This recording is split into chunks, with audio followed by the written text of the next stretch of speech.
Hi, this is Dr. Len Calabrese. I'm a professor of medicine at the Cleveland Clinic Lerner College of Medicine and a member of CSF. So this is our Perspectives in Inflammation, a podcast series brought to you by CSF, which shines a spotlight onto experts in the field of inflammation, talking about their research, their background, their interest. Um, uh, we never know exactly which way this is going to go. But I am extremely pleased today to be with my good friend, Dr. Grace Wright, who is a rheumatologist of note, of course, who has an extraordinary clinical background and practice, and has founded an extraordinary organization, AWIR, that we'll get to. So we have a lot to talk about, Grace, and welcome to the program. Thank you. Happy to be here. Okay. So Grace, why don't we just kind of start out and um, I always say this to people that I'm interviewing for positions. Give me your memoir. Tell us the things that we just can't get from your CV, and then we'll get into the regular stuff. Sure. So the first thing that many folks don't know about me is I'm Jamaican. So a lot of my passion comes from my cultural heritage. And then I started life as a classical pianist. So a lot of the orchestration and pulling things together comes from my love of music. And then that sort of nit-gritty detail was because I wanted to become an organometallic chemist, and that was my major in college. So how I landed in rheumatology is a family circus journey of connecting pieces, but it really was about trying to understand the thing that was very difficult to understand, and then creating these safe spaces where we could have conversations, that we could understand that and craft a path forward. So for me, this is the symphonic orchestra, right? It's sort of pulling all of these pieces together.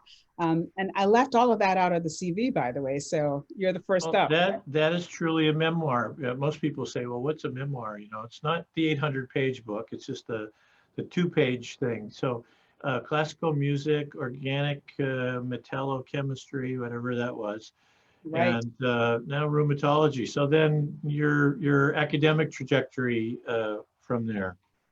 So I really wanted to understand not just sort of the basic science and all of that, which we all started with, but sort of how do you use the patient narrative as data?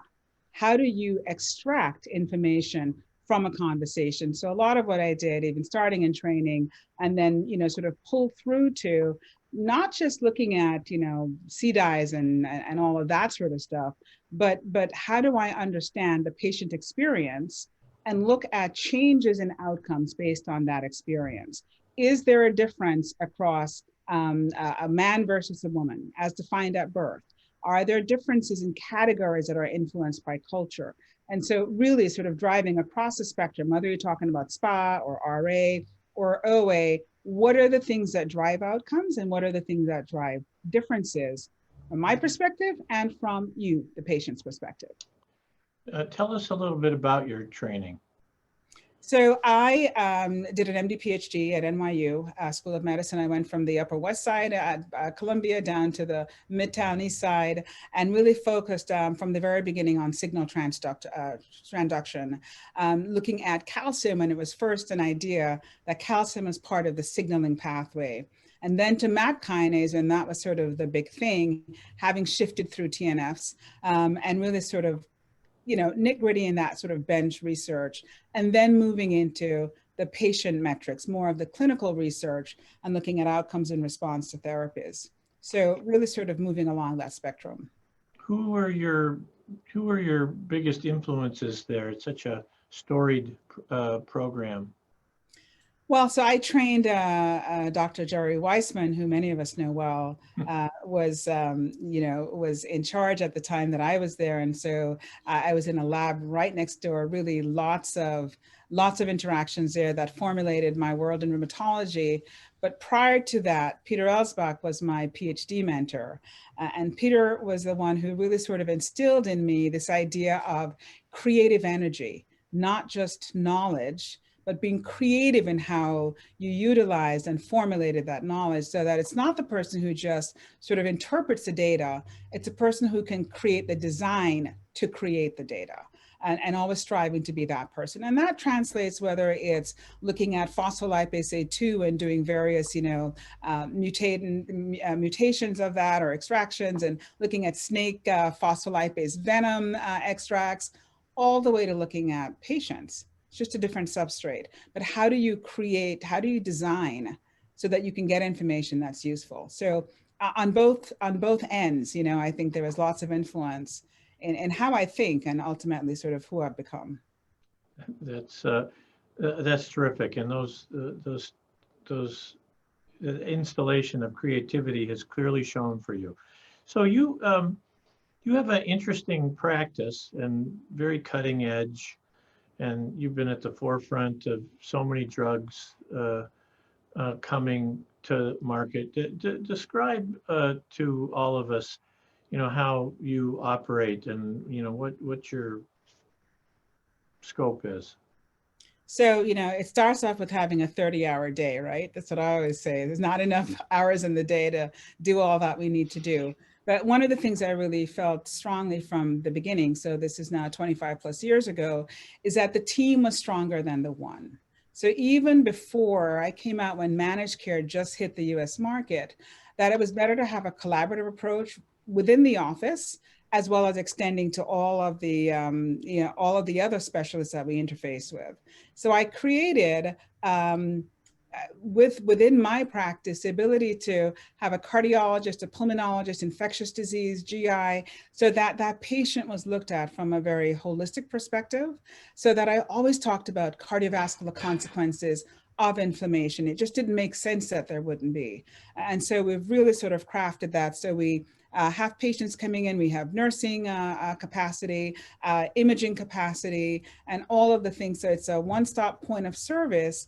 And you walk out of there with this multidisciplinary approach to care, even though I'm in a solo private practice in Midtown Manhattan on the East Side. But you can simulate team care in different ways. It's just a matter of how one designs the team to get the outcome. So we manage, osteoporosis, osteoarthritis, inflammatory arthritis, lupus, and vasculitis. For the sort of more severe ones, often when they're in the hospital, we have the hospitalists and the team there. But it's really been an interesting journey to sort of bring this from a baby all the way to full birth, right? So that we can see the differences in outcomes. So you still have a lot of active collaborations at your old institution? Absolutely. Actually, they never changed. Yeah. Never changed. That's great. So you're have an extraordinary presence in medical education, and I'm not really even getting into AWIR now. How do you balance all that stuff? You seem to be everywhere. Well, that's because I think I am everywhere sometimes, and it's a little scary.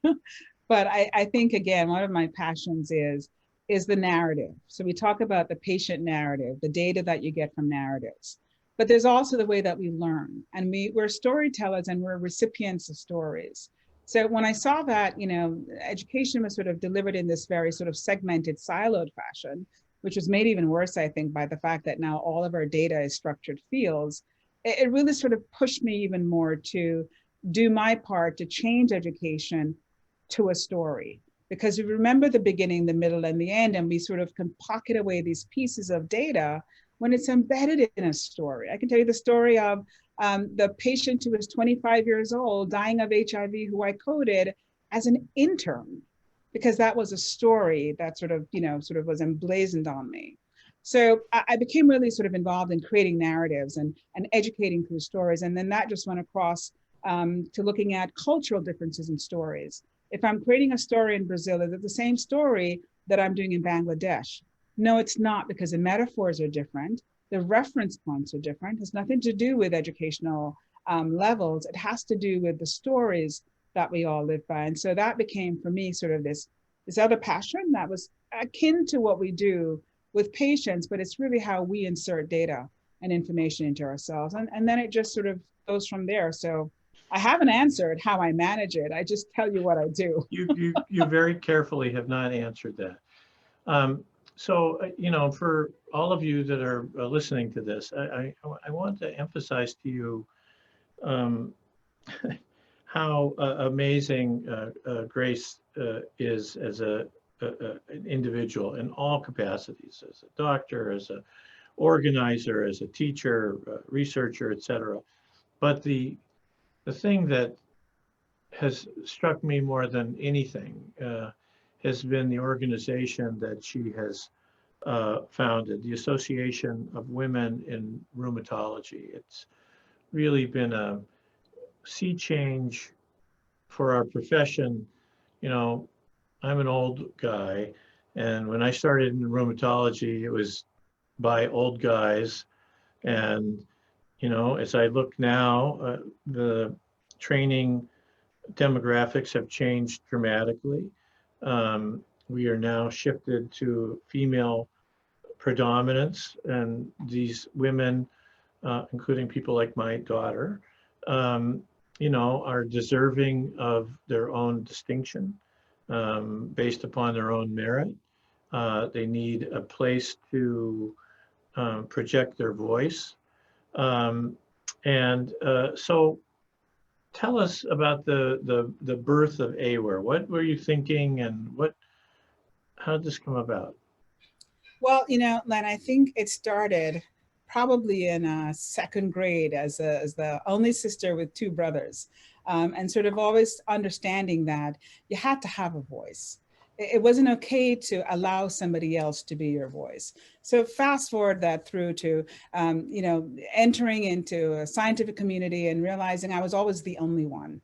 I was the only woman of color in my medical school class. I was the only woman of color in the chemistry division when I was in college. I was the only, and I said, there's got to be a way that we shift that. And part of it was sometimes when you're the only, it's really hard to continue. You fast forward now into sort of, established professional career in rheumatology, and I'm looking around the room realizing that there weren't enough of us on the stage making the decisions for the us sitting in the chairs. And that matters not because I'm saying men are better than women or women are better than men. It's because the experience, the lived experience is different. And sometimes it matters, incredibly matters, that you understand my lived experience when policy is created. We see this, whether it's on a political stage, on a educational stage, on a patient care stage. There are things that happen when there is a bit of concordance between those who create and those who receive. And I think, honestly, there was a day that somebody just made me very upset about something. And I said, we either do something about it or we sit here and lose the right to complain. That's sort of my approach to life. And so I said, I'm making a date. Who's going to join me? We're going to create an organization that's going to have as its central tenet this idea that women can be nurtured in leadership and that we can grow up baby leaders. And in so doing, grow up educators, grow up advocates, grow up scientists, and grow up a community that supports the young, the less young, and the not so young anymore. And that's how that was birthed in 2014. So Cassie was one of my young babes coming in, and I'm pleased to have her. Yes. It's really not that long ago, considering the visibility and prominence of AWIR. So, how did that little group grow, and give us a little idea about the trajectory? Yeah, so it was initially 4 women, then became 11. And, we sat around saying, what is it? What are the needs? I always go back to that Apple model, right? Create it and then they will come. If you can foresee the need, don't look at what's happening now. Look at where you need to be in 5 years. What are the things that we need to change today to get there? And we realized that we had to create a community. And how do you create a community? Well, that's something women have been doing for eons, right? So we created community by creating conversations, by being inclusive, by not trying to say, you are so bad because you're this, but by saying, join us as we have a conversation about something that we think can be changed. And it was a creating of conversations in multiple spaces. It wasn't easy. It wasn't that we were met with open arms all the time, but it was a persistence in creating collaborative conversations that opened eyes to, I didn't realize that people were saying these things to you. I didn't realize that that door was closed. And I'm like, yeah, I just bang it down and walk in and take a seat. But not everybody does that, right? So we sort of then decided, rather than being one national entity, to go into communities and form local chapters, and create conversations on a smaller basis where you had a safe space to say, I really felt like an imposter. I thought I was, didn't deserve to be in that room. Or how do I get into that space? And then we also each made the commitment to pull somebody with you. So I'm asked to do many, many more things, and I can. Can I give that to somebody and pull them up and invite them to the table so that they now learn to take a seat and they can pull somebody else? And that was the process that really sort of helped us to go from 11 to 100 to 1,300 to 32 chapters to 9 global partnerships. So it really was that idea of this expanding conversation of seeing the need and creating the thing that met that need, whether it was advocacy, whether it was education, whether it was just being there to have somebody cry to say, you know what, yeah, that was pretty lousy. Let's talk about a solution. Well, the growth speaks for itself. Your actual formal mission, is it primarily dedicated to education or advocacy or both or multiple? So it's promoting, I should be able to sort of recite the mission, but for me, it's promoting excellence, and it's excellence in education, excellence ultimately in the things that lead to good outcomes for our patients and for ourselves.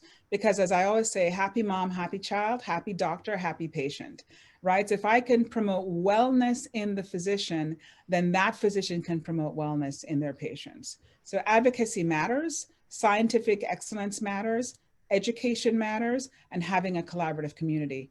All of those things then ultimately become the tenets, the support pillars for that mission statement. I have such abiding respect for AWIR, and I have been generously asked to participate in some of your activities, which we'll get to in a minute.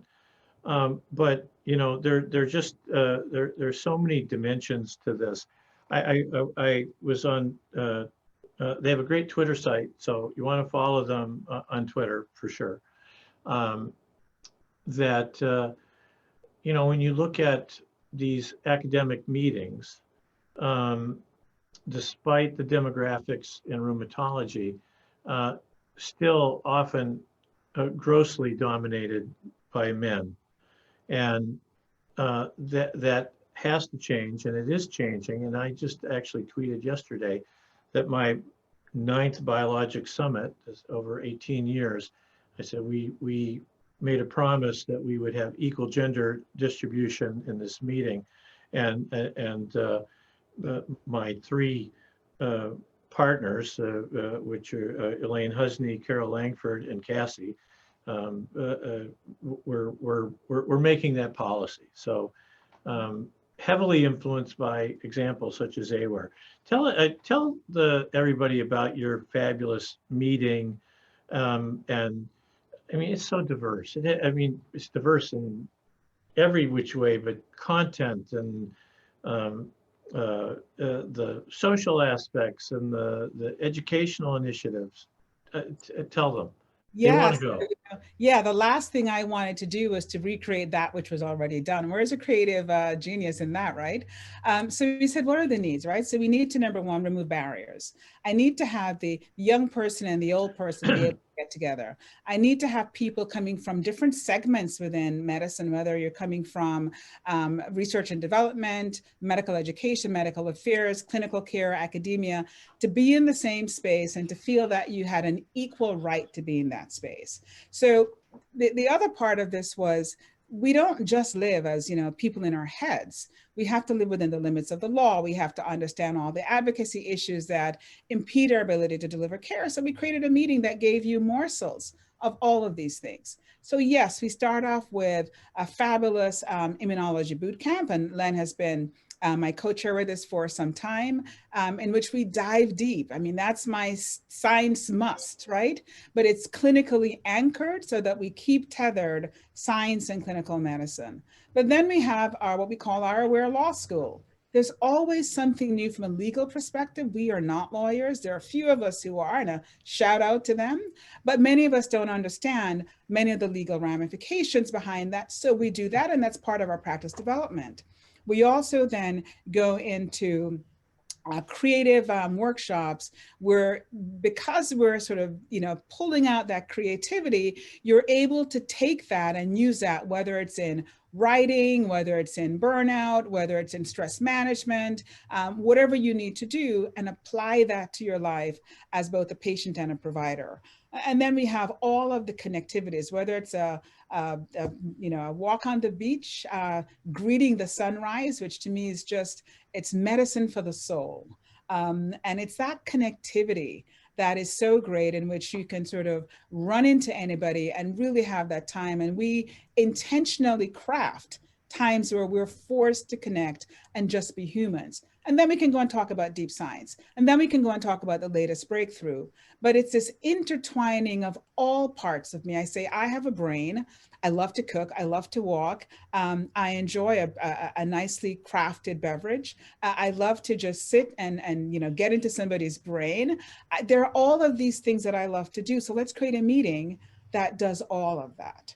And so we came up with this idea of not just sort of a 3-course meal, but a smorgasbord where everybody gets something that they can find for themselves, where they can listen to a therapist walk through mindfulness, listen to a talk on empathy. Fellows can get together and say, what am I going to do when I graduate? Our NPs and PAs can come together and sort of formulate their own path and their own support system, and understand that as a woman, and we have young men and we have older men present at the meetings, it's never all women. Just a reminder, we're very welcoming to our guys, but everybody at the end of the day is a human being, and we share the same concerns. We have the same struggles, and so we can craft solutions that can work for many of us, right? So that's what the meeting is. It starts on a Thursday morning, and we have to kick people out on a Sunday afternoon, because we have had such a wonderful time, both for the brain, the heart, and the soul. When is it going to be this year?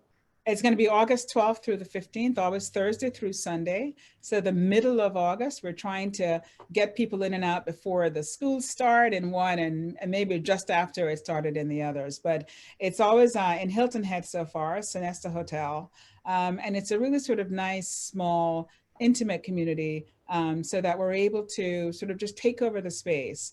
And we did it last year, socially distanced, as a hybrid format, with no negative consequences and really great reviews. So we're excited we're crafting the program this year to really, again, fill out all of those pieces that make us special, make us aware, make us the purple ladies and the purple guys. Purple guys.